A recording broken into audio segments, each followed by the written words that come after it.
Hi, my name is Rod Duncan, and in this short series of short videos we're going to be looking at a topic that I find absolutely fascinating, and that is world building.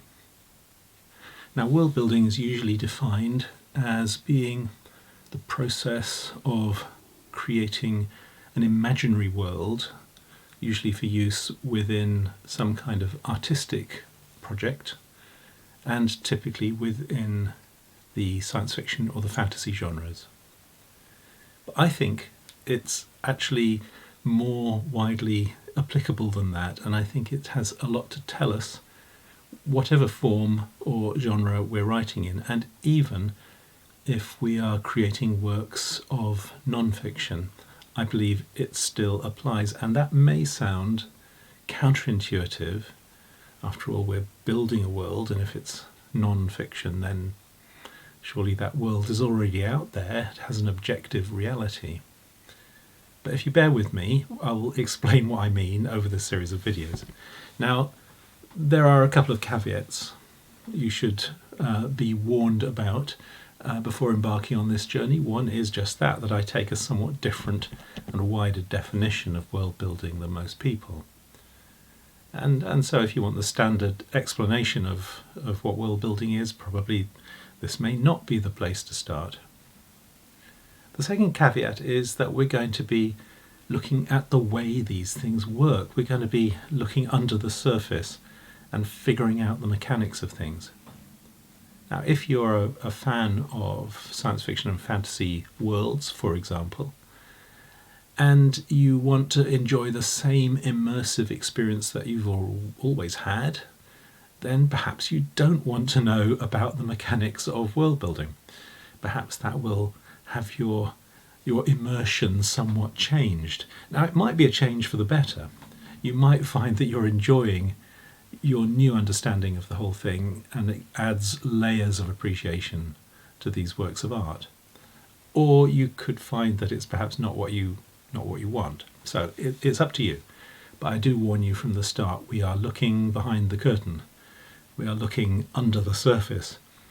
And perhaps if you're the person who likes to watch the swans gliding over the water and consider it all effortless, then don't look under the surface of the water and see their little feet paddling away, working hard. That's what we're going to be doing, metaphorically speaking. So we're going to be starting out with something that may sound as if it's quite a sort of philosophical question. But don't worry, we are going to move towards practical things. So what I see this series of videos as doing is investigating what world building is, and asking about its processes, what's actually happening during this process, and also then extrapolating from that techniques that we might use in our own work to more efficiently, more effectively build imaginary worlds. I'm going to start in an unexpected place perhaps, and that's with a poem.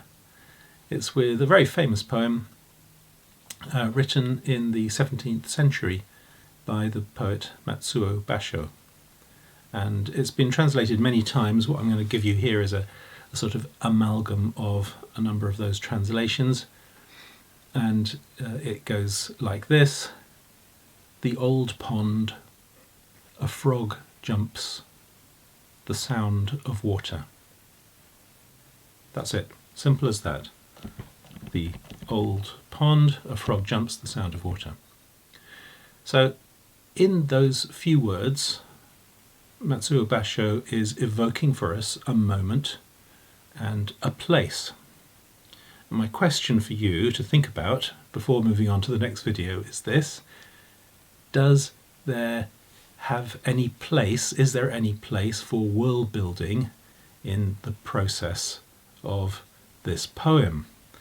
Insofar as the place is almost certainly real and the event almost certainly happened, does this in any way touch on world building? Might seem a very philosophical question, but in the next video you'll see that it has a very real and important thing to teach us. So have a think about it.